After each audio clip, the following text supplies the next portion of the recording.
Բարև ձեզ հարգելի հետևորդներ, Օրագիր Նյուզի եթերում ըստեյությանն է, այսօր մեր տաղավարում հյուրընկալել ենք ՀԱԵԿ հասարակական կազմակերպության ղեկավար Արազ Բաղդասարյանին։ Բարև ձեզ, պարոն Բաղդասարյան, շնորհակալ ենք հրավեր ընդունելու համար։ Ես եմ շնորհակալ։ Սիրով։ Պարոն Բաղդասարյան, նախ հասկանանք ինչպես առաջացավ գաղափարը հիմնադրել այդ ՀԿ-ն եւ որոնք են դրա հիմնական նպատակները։ ՀԱԵԿ-ն դա հայերի նախաձեռնություն է։ Այն աշխատում է սոցիալական ձեռներեցության մոդելով, այսինքն ստեղծվում են համակարգեր, որոնք սահմանվում են նպատակներ, որոնք հիմնականում 3 ուղղության են՝ սոցիալական, զարգացման եւ անվտանգության ուղղությամբ ծրագրեր եւ ստեղծում են տարբեր բիզնես պրոյեկտներ, որոնք աշխատելով նպաստում են գումարի որոշակի մասը փոխանցելով այդ սոցիալական զարգացման եւ անվտանգային ծրագրերի իրականացմանը։ Այսինքն մենք ոչ թե հասարակական կազմակերպություն ենք, որը ոչ թե աշխատում է գումար հայթայթելու ճանապարհով, այլ ինքն է ստեղծում ծրագրեր, համակարգեր, ներգրավում է մարդկանց, ստեղծում է աշխատող պրոյեկտներ, որոնց գումարներով նաև իրականացնում է այն նպատակները, այն ծրագրերը, որոնք ի սկզբանե սահմանված են։ Սոցիալական ձեռներեցության մոդելով աշխատող հասարակական կազմակերպության մասին է խոսքը, որը յուրաքանչյուրինս է, ոչ թե ինչ որտեղից ֆինանսավորվող, այլ ազգային հայ գործարարների, երբեմն նախաձեռնող մարդկանց, սովորական մարդկանց, ովքեր ցանկանում են ինչ որ ձևով աջակից լինել այդ ծրագրերի իրականացման։ Իսկ ծրագրերը բազմաբնույթ են, բազմատեսակ եւ կարծում ենք հետաքրքիր։ Հենց խոսենք այդ ծրագրերից, կան հատուկ ծրագրեր կամ նախաձեռնություններ, որոնց վրա այս փուլում աշխատում եք։ Այո, կան ծրագրեր, հիմնականում մեր ծրագրերը ունեն եւ կրթական կոմպոնենտ եւ մշակութային կոմպոնենտ եւ իրենք կարծես աքսելերատոր լինեն, այսինքն փորձում ենք այնպես անել, որպեսզի հնարավորինս շատ ազդեցություն թողնող ծրագրերին մասնակից լինենք։ Օրինակ, այս պահին գործում է ՈՒՄԱ, մեր մոտ բրենդավորված են նաև ծրագրերը, ՈՒՄԱ ազգային գործարարության աջակցման ծրագիրը։ Այս ծրագիրը իր շուրջը համախմբել յուրահատուկ ժամանակակից հայկական ապրանքատեսակների, բրենդերի, որոնք համախմբվում են միասին նոր շուկաներ նվաճելու, արտադրանքը ներկայացնելու եւ միասին ավելի մեծ արդյունքներ ապահովելու համար։ Այդ նպատակով ստեղծվել են շոուրումներ, որտեղ 8 կատեգորիաներով 8 տարբեր ուղղություններով ապրանքատեսակները, բրենդերը հավաքագրվում են, հաշվի առնելով նրանց որակյալ լինելը, յուրահատուկ լինելը, ժամանակակից լինելը եւ հայկական լինելը, եւ մենք փորձում ենք հայկականը յուրովի ներկայացնել նաեւ թե հայկական շուկայում, թե նոր շուկաներ ներգրավելով։ Որոնք են այդ 8 ուղղությունները։ Այդ 8 ուղղությունները տարբեր են, սկսած սննդից, վերջացրած զարդարվեստով, խաղային ապրանքատեսակներով, կրթական ապրանքատեսակներով, տարբեր 8 ուղղություններով, որոնք հիմնականում, այսպես ասեմ, թե ձեռագործ աշխատանքներ, թե այն աշխատանքները, որոնք հնարավոր է միջազգային շուկաներում ներկայացնել։ Առաջին խանութը բացվել է Վերնիսաժում, Բյուզանտ 1 դրոպ 1 հասցեում, բայց մենք շատ արագ նպատակ ունենք այն ցանց դարձնել եւ ներգրավելով նոր ներդրողներ, փորձենք թե մարզերում, թե արտերկրում այս ցանցը տարածել։ Ինչ ճանապարհներով եք տեսնում հայկական մշակույթի պահպանումն ու տարածումը ներկայումս, երբ այս իշխանությունները կարծես թե մի փոքր հակառակն են անում։ Գիտեք, ջանքերի մենք պետք է նայենք, թե ինչպես կարող ենք նոր արժեք, հավելյալ արժեք ստեղծել եւ ինչպես կարող ենք չնայած շատ հանգամանքներին փորձել ամեն դեպքում փոփոխող աշխարհում փորձել ուժեղ կողմերով մեր ներկայանալ եւ այն տարածել, ազգայինը տարածել, որովհետեւ պարզ ասեմ, անկախ նրանից Հայաստանում ինչպիսի իրավիճակ է, Հայաստանում ինչպես են այն խթանում են, թե չեն խթանում, իհարկե շատ լավ կլիներ, որ այդ ամենը խթանվեր, բայց անկախ դրանից լավ ապրանքը եւ լավ բրենդերը իրար հետ միասին համախմբվելով եւ երբեմն դժվարին կացության մեջ այդ համախմբումը շատ ավելի անհրաժեշտ եւ շատ ավելի օգտակար է լինում, պետք է փորձենք համատեղ տարածվել, զարգանալ եւ դա կարծես թե այսպես ասեմ գոյապահպանման խնդիր է, այսինքն ազգային մշակույթը չպահպանելը վաղը մենք կորցնելու ենք մեր դեմքը եւ ընդհանրապես չենք կարողանալու որևէ կերպով դիմագրավել այս փոփոխվող իրավիճակում աշխարհի մարտահրավերներին։ Եվ ինչպիսի հենց խոսենք մարտահրավերներից, ինչպիսի մարտահրավերներ են առաջանում հայկական ՀԿ-ների համար, երբ օրինակ փորձում են պահպանել իրենց ինքնությունը նպատակները հենց միջազգային ասպարեզում։ Գիտեք, հարցը շատ խորն է, այտենց միանշանակ պատասխան տալ երևի թե դժվար է, բայց ես կարող եմ այսպես ասել, առաջարկ ու պահանջարկի օրենքը գործում է ամենուր։ Եվ երբ որ պահանջարկը այնպիսին է, որ պետք են ՀԿ-ներ, օրինակ, եւ ֆինանսավորվում են այն հասարակական կազմակերպությունները, որոնք որոշակի նպատակ են հետապնդում, իսկ շատ հաճախ այդ նպատակը թելադրվում է նաեւ դրսից, ծագում են, առաջանում է նաեւ առաջարկը այդպիսի հասարակական կազմակերպությունների, բայց մենք պետք է հասկանանք, որ այդ ՀԿ-ները իրենց գործունեությամբ ինչպիսի հետևանքներ են թողում նաեւ մեր հասարակության վրա, ինչ արժեքներ են քարոզվում, ինչպես են այդ արժեքները սերմանում մեր մեջ եւ կարելի ասել, որ այս 30 տարիների եւ ավել տարիների ընթացքում այդ ՀԿ-ների գործունեության նաեւ հետևանք է, որ մենք այսօր ունենք այն մեծ մարտահրավերները, այն ազգային մարտահրավերները, որոնց արժեվ այսօր կարծես կռիվ ենք տալիս եւ փորձում ենք ինչ որ ձևով հաղթահարել դրանք։ Պետք է համախմբվել, պետք է փորձել այն փոքր ներուժով թեկուզ, որ ունենք, փորձել իրար գտնել, համախմբվել եւ մեր նպատակները սահմանել եւ այդ չնայած բարդ աշխատանք է, բայց այդ բարդ աշխատանքը իրականացնենք միասին։ Գիտենք, որ ընդհանրապես հայապահպանության, մշակույթի, ինքնության պահպանության գործում մեծ է սփյուռքի դերակատարությունը, կարծես թե հայրենիքից դուրս ապրող հայերը ավելի շատ են ձգտում այդ մշակույթը պահպանել, ինքնությունը պահպանել։ Ինչ դերակատարում ունեն այս հարցում հայրենիքից դուրս ապրող մեր հայրենագիցները։ Ես վստահ եմ, որ սփյուռքի ներգրավվածությունը այս ամեն ինչի մեջ, ընդհանրապես հայապահպանության մեջ շատ կարևոր է։ Ավելին ասեմ, մենք երբեմն փորձում ենք առանձնացնել այդ հայաստանյան իրականությունը սփյուռքի իրականությունից եւ դա երևի արհեստական բաժանում էլ չէ, որովհետեւ այդպես ստացվել է, աշխարհով մեկ սփռված լինելով սփյուռքի մեր հայրենակիցները կարծես իրենց առօրյան դասավորում են հենց այդ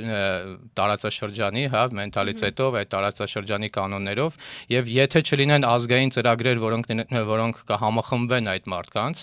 եւ եթե այդ ծրագրերում ոչ թե նրանք լինեն նպաստողի, օգնողի, երբեմն նաեւ օգտագործվողի դերում, այլ մասնակից չլինեն այս ամենին, հասկանալով, որ մենք մեկ ենք, մենք միասին ենք եւ մենք միասին պետք է այդ մարտահրավերները դիմադրենք եւ միասին զարգանանք, միասին առաջ գնանք եւ սփյուռք հասկացողություն պետք է չլինի, պետք է լինի հայ հասկացողություն, որի մեջ կարող են լինել տարբեր տարածաշրջաներում ապրող մեր հայրենակիցները, երբեմն նաև այն մարդիկ, ովքեր էությամբ են հայ, ընտրությամբ են հայ, այլ ոչ միայն ծնունդով, այլ իրենց տեսակով հայ այն տեսակն են, որը արժեքային այս համակարգում գործող մեր տիպը կարող են օգտակար լինել։ Հայական բոլոր, օրինակ այն բոլոր մարդկանց մենք sense բան ունենք, կարգախոս ունենք, ասում ենք, եթե դու հայ ես կամ նպաստում ես քո գործունեությամբ նրան, որ հայը լինի, այսինքն դու հայկայի անդամ ես։ Այսինքն անկախ նրանից դու ծնունդով հայ ես թե չէ, եթե քո արժեքային համակարգը հայի այն տեսակն է, որը եթե sense շատ գլոբալ ասեմ, բարության, աստվածային մարդու, Աստծո կողմից ստեղծված մարդու եւ այդ լույսի տարածման զինվորն ես, ուրեմն պետք է միանաս այն ծրագրերին։ Ու անկախ նրանից դու սփյուռքում ես ապրում, Հայաստանում ես ապրում, թե ընդհանրապես ծնունդով հայ ես, թե ոչ։ Դրա համար պետք է տեսեք, sense մի քիչ տեսական է հնչում այս ամենը, բայց պետք են լինեն, եթե գետնի վրա խոսենք, պետք է լինեն ազգային նպատակներ։ Չկան սահմանված այս պահին բոլորի այնպիսի ազգային նպատակներ, որ բոլորս վարակված լինենք դրանով, այսինքն ուզենանք այդ նպատակները իրականություն դարձնել, անկախ նրանից մենք Հայաստանում ենք ապրում, թե Սփյուռքում։ Եթե այդպիսի ծրագրեր լինեն, մարդիկ այդ ծրագրերի շուրջ համախմբվելով կարող են ոչ միայն ուղղակի հոգու պարտ կատարել, այլ հենց սոցիալական ձեռնարկատիրության մոդելը, որի ջատագովն է նաև հայկական կազմակերպությունը, հենց դրա մասին է, այսինքն մենք ասում ենք, որ այդ ծրագրերից պետք է բխեն նաև ամեն մեկի, ամեն խմբի կամ ամեն կազմակերպության համար շահավետ հնարավորություններ։ Մարդիկ պետք է բիզնես գործունեություն, շահույթ հետապնդող գործունեություն իրականացնեն, բայց իրենք իմանան, որ այդ ազգային ծրագրերով շահկապված են եւ այդ ազգային ծրագրերը նաեւ իրենց օգնում է, օրինակ իրենց արտադրանքը ավելի շատ վաճառելուն, եթե նրանք ծրագրի մեջ ընդգրկված են, մարդիկ ընտրում են իրենց ապրանքը, մարդիկ ընտրում են իրենց առաջարկած ծառայությունները եւ դա նրանց համար նաեւ շահավետ գործունեություն է։ Այսինքն ազգային լինելը նաեւ պետք է ոչ միայն հոգու պարտք պետք է լինի, այլ պետք է լինի նաեւ շահավետ գործունեություն։ Ընդհանրապես կարծում եմ, որ հայ լինելը պետք է լինի շահավետ։ Երբ որ բացի նրանից, որ դա պետք է սրտից բխի, դա պետք է լինի աշխարհին ծառայություն մատուցելու, աշխարհին ինչ որ հավելյալ արժեք տալու, մենք պետք է մեր տեղը հասկանանք եւ իմանանք, թե ինչ ունենք աշխարհին տալու, ոչ թե լինի դրա մասին, այլ այդ ամենը պետք է լինի նաեւ իշնորհիվ լայն համախոհներ հավաքելու, պետք է լինի նաեւ շահավետ, իսկ այդտեղից առաջացած շահույթն էլ մուլտիպլիկատիվ էֆեկտով պետք է ուղղվի այլ ծրագրերի իրականացմանը, օրինակ ազգային ֆոնդերի, ներդրումային ծրագրերի միջոցով։ Այսինքն ձեր ՀԿ-ն իրականացնում է նման։ Մենք ես չեմ կարող ասել, որ մենք 100%-ով այդ ծրագրերը իրականացնում ենք։ Մենք շարժվում ենք այդ ուղղությամբ։ ՀԿ-ն ստեղծվել է 2020 թվականին, առաջին գործունեությունը ծավալել է պատերազմից հետո 2021 թվականից սկսած։ Շատ ծրագրեր ենք իրականացրել, որոնց հիմքում դրված են, այսինքն ասում են ինչպես նավը կանվանես, այնպես էլ այն կընթանա առաջ, այդ մեր բոլոր ծրագրերի հիմքում դրված է հենց այդ գաղափարախոսությունը, միասնության, միասին սփյուռք հայրենիք կապով միասին շահավետ ծրագրեր իրականացնելու, բայց այդ ծրագրերը բոլորը պետք է միտված լինեն նաև սոցիալական զարգացման եւ անվտանգային հայերի մասին է խոսքը աշխարհով մեկ այդ ծրագրերի իրականացմանը։ Օրինակ ՈՒՄԱ ծրագրով, որը մենք իրականացնում ենք, որը նաև հայկական մշակույթի մենք պետք է հասկանանք, որ այս ապրանքների միջոցով, իսկ գործարարների միջոցով մենք նաև ներկայանում ենք աշխարհին, չէ՞։ Մենք ներկայանում ենք, օրինակ հայկականը պետք է լինի որակյալ հասկացողություն կա, մենք չենք կարող մեծ շուկաներում օրինակ շատ քանակի մասշտաբային ապրանքներ մատակարարել, որտեղ դրա համար կան այլ պետություններ, որոնք առնվազն ունեն մրցակցային առավելություններ դες հարցում, թե աշխատուժի առումով, քանակի, թե վճարման առումով, օրինակ կարողանում են մեծ քանակի ապրանքներ ներկայացնել աշխարհին, իսկ մենք կարող ենք որակյալի օրինակ սեգմենտը վերցնել։ Ինչպես օրինակ իտալական ապրանքը համարվում է աշխարհով որակյալ, հա, իտալական կոշիկ, երբ որ ասում են, բոլորը հասկանում որ դա որակյալ կոշիկի մասին է խոսքը, անկախ բրենդից։ Մենք նույն հաջողությամբ պետք է նաև հայկական ապրանքները այդպես ներկայացնենք աշխարհին, այսինքն պետք է լինի յուրահատուկ, որակյալ ապրանքներ, հա, որոնցով ներկայանում ենք, բայց մի հատ մյուս կոմպոնենտն էլ կա, այսինքն եթե մենք ստեղծում ենք այն համակարգը, որտեղ մարդիկ կարողանում են իրենց որակյալ ապրանքներով ներկայանալ, նաև պետք է այդ կազմակերպությունները վստահ ինչ որ ձևով մասնակցեն ծրագրերի, որոնք բխում են ազգային օրինակ նպատակներից։ Այս դեպքում մենք սահմանել ենք, դեռ չենք հասել այնց ազգային նպատակներ սահմանելու մակարդակի, որտեղ դա պետք է լինի ոչ միայն մի ՀԿ-ի գործունեության արդյունք, այլ բոլորով պետք է փորձենք դա իրականացնել, բայց օրինակ մենք իրականացնում ենք մի կտոր հաց բոլորին ծրագիրը, որը իրականացնում ենք եկեղեցու հետ, Արարատյան հայրապետական թեմի հետ, մեր եկեղեցու ինչ ենք անում, ասում ենք կան տարբեր խմբեր, օրինակ պատերազմից հետո տեսանք, որ կան տարբեր խմբեր, որոնք մարդկանց կարիքների վրա հիմնված օգնում էին, բայց ամեն մեկը ունեն իրենց նպատակը։ Մեկը բարի նպատակներով, մեկը ինչ որ ձևի մարդկանց ներգրավելով, թեկուզ իրենց կարիքները հոգալով, բայց հետո ինչ որ ագիտացիոն քաղաքականություն։ Մենք որոշեցինք, որ պետք է դիմենք եկեղեցուն եւ ասենք ժողովուրդ, մենք այս գումարներ երբ որ աշխատենք այս գործունեությունից, ֆոնդ է ձևավորվելու, ամբողջ շահույթի 20%-ը ուղղվելու է ծրագրերի։ Եկեք միասին ինչ ծրագրեր ունենք իրականացնելու, որոշեցինք, որ պետք է իրականացնենք մի կտոր հաց բոլորին ծրագիրը, որտեղ նպատակը սա է, հոգևոր եւ մարմնական սնունդ է մատուցվում եկեղեցու կողմից, եկեղեցու սպասավորների կողմից։ Մարդիկ, ովքեր ունեն դրա կարիքը, գրանցվում են եկեղեցու միջոցով, գալիս են հոգևոր սպասավորներ, Սուրբ Աննայի այս դեպքում սպասավորները, Տեր Զենոնը, Տեր Արսենը, մարդկանց հետ հոգեբանական աշխատանք են տանում եւ նաեւ այդ ընթացքում դա կոչվում է ագապե, սիրո հաց են մատուցում, այսինքն մարդիկ նաև իրենց ֆիզիկական կարիքները հոգալու հնարավորություն են ստանում։ Այդպիսի ծրագրերից են օրինակ, չգիտեմ, բարի տանիք ծրագիրը, հայկայի ծրագիրը, որտեղ պետք է այնպես անենք, որ մարդը եթե ունի կարիք ինչ որտեղ ապրելու, այսինքն չունի կացարան, նա պետք է հնարավորություն ստանա այդ կացարանը ունենա, աշխատանքի հնարավորություն ստանա, այսինքն իսկ սա, որ ճիշտն ասեմ, բոլոր ծրագրերի հիմքում մենք տեսնում ենք ամեն դեպքում մեր եկեղեցին ազգային եկեղեցի է եւ եկեղեցու հետ համագործակցելով այս ծրագրերը մենք վստահ ենք լինում, որ մենք չենք շեղվի այն ազգային նպատակներից, որը սահմանել ենք։ Հիմա այս գործարարները, որոնք համախմբված են, արդեն 60-ից ավելի գործարարներ համախմբված են ՈՒՄԱ ծրագրի շրջանակում, գիտեն, որ իրենց վաճառած արտադրանքից, իրենց մեր խանութների միջոցով, մեր ցանցի, մեր համակարգի միջոցով վաճառած արտադրանքից 20%-ը, շահույթի 20%-ը ուղղվելու է նաև բարի գործին։ Մարդիկ էլ պետք է հասկանան, տեսնեն, որ այդ ամեն ինչը կատարվում է եւ թափանցիկ է կատարվում եւ եթե օրինակ կա ընտրություն գնումներ կատարել այս խանութից, այս համակարգի միջոցով, չգիտեմ, on-line համակարգ թե այլ, որը դա չի անում, մենք հույսով ենք, որ մարդիկ սկսեն խրախուսելու համար կատարել գնումներ այս խանութ։ Այսպիսով համակարգից գետնի վրա եմ ուզում բացատրեմ, որ այս համակարգերը կարող են մեծանալ, ցանցեր ստեղծվել, որը կնպաստի թե հայկական բիզնեսի առաջխաղացման ամբողջ աշխարհում, թե կօգնի որոշակի բարության տարածման ինչ-որ մեխանիզմ ստեղծել, իսկ եթե հայերը օրինակ աշխարհին ներկայանան որպես բարության տարածման, չգիտեմ, խաղաղության տարածման, չնայած հիմա մի քիչ խաղաղություն բառը շարքում է, բայց սենց այն մարդիկ, ովքեր այդ լույսը տարածելու ոնց որ առաքելություն ունեն աշխարհում, մենք հույսով ենք, որ դա մեր համար թե անվտանգային ինչ որ, այսինքն համախոհների քանակը շատացնելով մեզ կնայեն նաև այն աչքով, որ այս մարդկանց ավելի լավ է այս մարդկանց հետ ընկերություն անել, եթե ոչ նաև մարդիկ ասեն, եթե հայերը այսպիսին են, ուրեմն մենք էլ ենք հայ ենք նաև մեր ընտրությամբ, մեր տեսակով, մեր Աստծո կողմից ստեղծված լինելու այդ հանգամանքով։ Պարոն Բաղդասարյան, նշում եք, որ պետք է կենտրոնանալ այսպես ասած որակի վրա, նաև խրախուսել հայկականը, սակայն հանրության շրջանում այսպես կարծիքներ կան, որ հայկական առհասարակ արտադրանքը ցանկացած ապրանքատեսակ միշտ ավելի թանկ է։ Ես ճիշտ ասած չեմ կարող հիմա դա ասել, թանկ է թե թանկ չէ, որովհետև ինչի հետ ենք մենք համեմատում, երբ ասում ենք թանկ է, որակյալ ապրանքը միշտ էլ արժեքավոր կարող է լինել, բայց պետք է նաև հասկանալ այդ թանկը ինչ է տալիս մարդկանց, հա։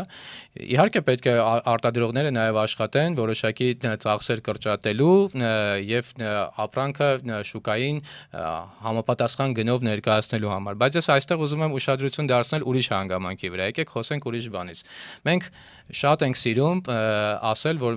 օրինակ մարքեթինգի առումով, հա, ասեմ, մենք շատ ենք սիրում տարբեր բաների մասին խոսել մեր շրջապատում, խոսել, որ առաջինը մեզ մոտ ստեղծվեց, օրինակ, չգիտեմ, սահմանադրությունը գրվեց մեզ մոտ, քրիստոնեությունը առաջինը մենք ընտրենք, սա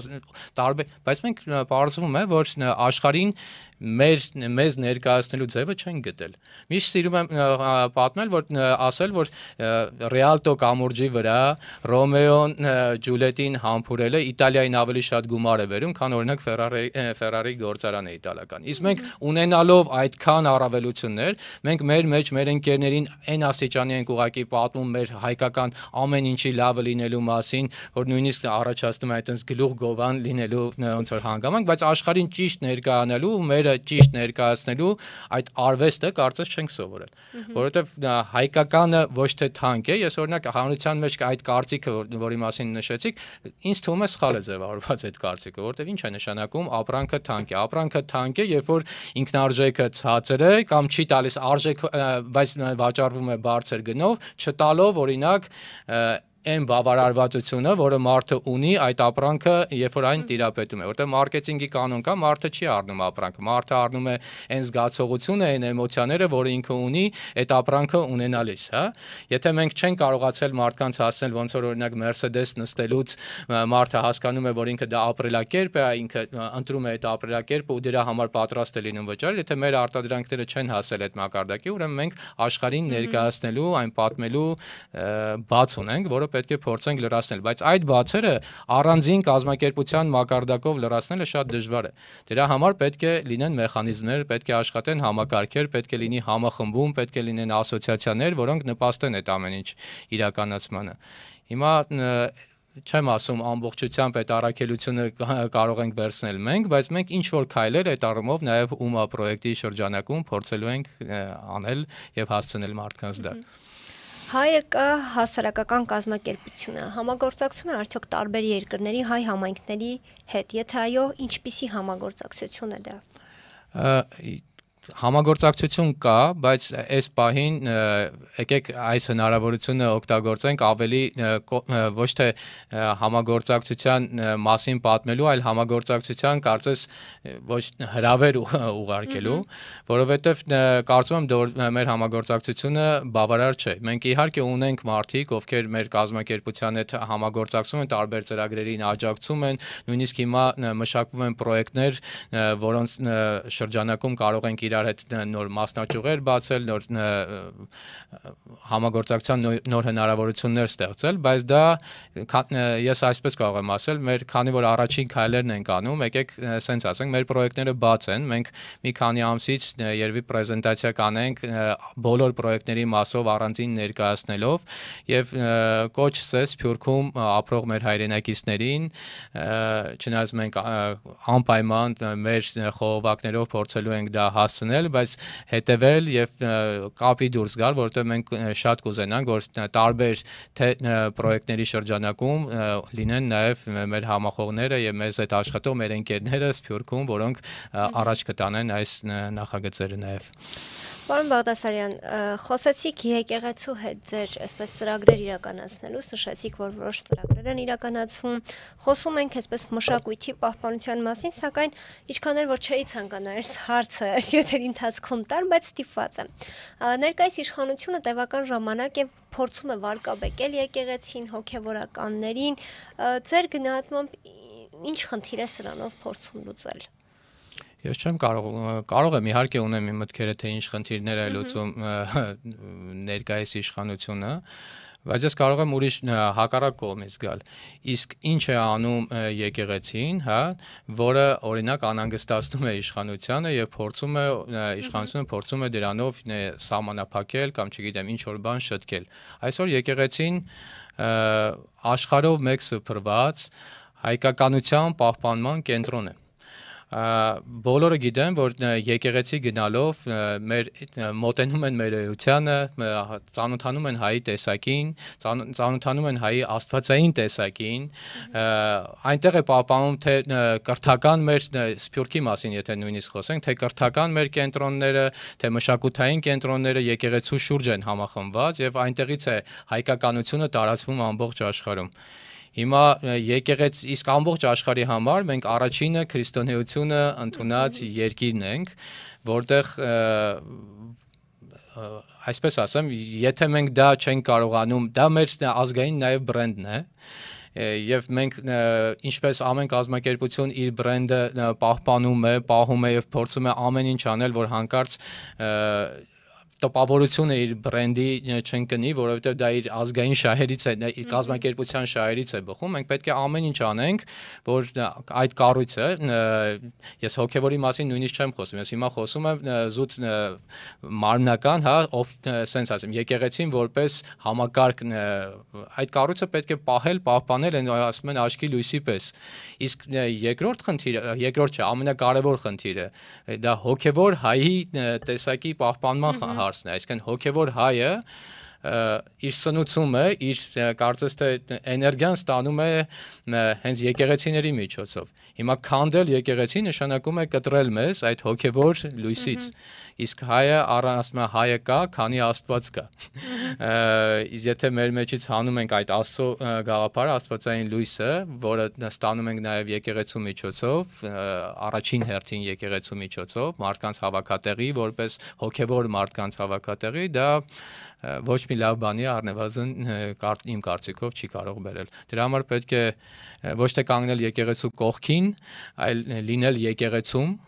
որովհետև մենք եկեղեցու մասնիկ ենք, մենք եկեղեցին միայն սպասավորները չեն, ոչ էլ եկեղեցին կառույցն է, այլ եկեղեցին մենք բոլորս ենք, հավատացյալ մարդկանցով, այն մարդկանցով, ովքեր համախմբվելով Աստծո գաղափարի շուրջ, Աստծո շուրջ հոգևոր մարդու ոնց որ կերպարն ենք, հա։ Մենք եկեղեցին ենք եւ պետք է լինենք եւ պետք է մեզ պահպանենք, մեզ պետք է պաշտպանենք եւ մեզ պետք է մեր էությունը, մեր տեսակը առնվազն սենց ասեմ, չթողնենք, որ պախարակվի ամեն ինչը։ Ես կարծում եմ, որ ես չգիտեմ ինչ նպատակ է հետապնդում իշխանությունը եկեղեցուն թիրախավորելով,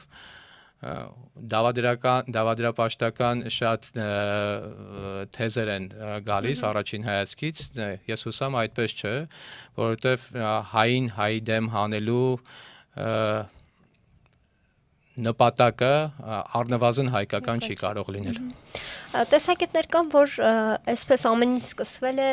վեհափառի Շվեյցարիայում Արցախի մասին այսպես ելույթից, կիսում եք այդ տեսակետը։ Ես կարծում եմ շատ ավելի անկախ դրանից, չնայած դա կարող է եղել է նաև կատալիզատոր, որը ասել են, որ հիմա պետք է այդ ամենը սկսել, բայց կարծում եմ, որ դա ծրագիր է, որը թելադրվում է դրսից եւ այդ ծրագիրը անկախ նրանից թե եկեղեցին ինչ դիրքավորում կունենա, պետք է իրականացվեր։ Չեմ ուզում անձերին անդրադառնալ, վեհափառը ինչ է արել, Արցախայությանն է պահպան։ Ես կարծում եմ, որ որպեսզի հասկանանք մեր դերը եւ եկեղեցու դերը եւ ընդհանրապես աշխարհում հայի դերը հասկանալու համար մարդ մեկ անգամ գոնե վիզուալ հասկանալու համար մեկ անգամ կարող է այցելել Երուսաղեմ։ Ուրիշ ոչ մի բան, երբ որ տեսնեն հայերի Երուսաղեմ այցելելուց հետո, երբ որ տեսնեն հայերի դիրքավորումը աշխարհում, քրիստոնեական աշխարհում առնվազն ինչպիսին է, ինչպես են օրինակ Սուրբ Զատիկի արարողության ժամանակ բոլոր ազգերը սպասում, մինչև հայկական հայերը բացեն այդ դռները, թե ինչպիսի մոտեցում է, կհասկանանք, որ մենք չենք ընտրել երևի թե քրիստոնեությունը որպես պետական կրոն եւ այլ մեզ ընտրել են սենց ձևակերպ, այլ իսկ միակ աշխարհում առաջին եւ մենք առաքելություն ունենք այդ ընտրությամբ, դա պատասխանատվություն է, մենք ոչ թե պետք է հպարտանանք նրանով, որ ընտրել ենք խոհեմության կրոնը որպես ազգային կրոն, այլ պետք է ընդհանրապես հպարտությունը հանելով այդ ծառայությունը կարողանանք մատուցենք եւ այդ առաքելությունը իրականացնենք։ Մենք Աստծո պահած ազգ ենք եւ եթե Աստծո աջը չլիներ մեր ազգի վրա, կարծում եմ մենք ամեն ինչ անում ենք, որ չլինենք։ Իսկ եթե այդքանից հետո այնպես է, որ մենք կանք ու դեռ պիտի շատանանք, ուրեմն մենք ունենք այն առաքելությունը, պետք է հասկանանք առաջին հերթին թե ով ենք մենք, համախմբենք այդ գաղափարի շուրջ եւ փորձենք այդ գաղափարը ոչ առաջին հերթին մեզ մաքրենք եւ հետո փորձենք աշխարհում տարածել այդ գաղափարը։ Իսկ դա Աստծո պատվիրաններն են, դա այն լույսն է, որը բխում է հենց մեր էությունից։ Եկեղեցին դրա այսպես ասեմ, շտաբն է, դա տեղն է, որտեղից այդ ամեն ինչը պետք է իրականացվի։ Իսկ դրա դեմ պայքարողները ինչ նպատակ կարող են ունենալ, դա կարծում եմ, եթե ասենց շատ նուրբ ասեմ, պետք է հայկականության մասին չէ, եւ մենք պետք է ամեն ինչ անենք, որ դա տեղի չունենա։ Շնորհակալ եմ, պարոն Բաղդասարյան։ Ես եմ շնորհակալ։ Իմ հյուրն էր ՀԱԵԿ հասարակական կազմակերպության ղեկավար Արազ Բաղդասարյանը։ Կհանդիպենք։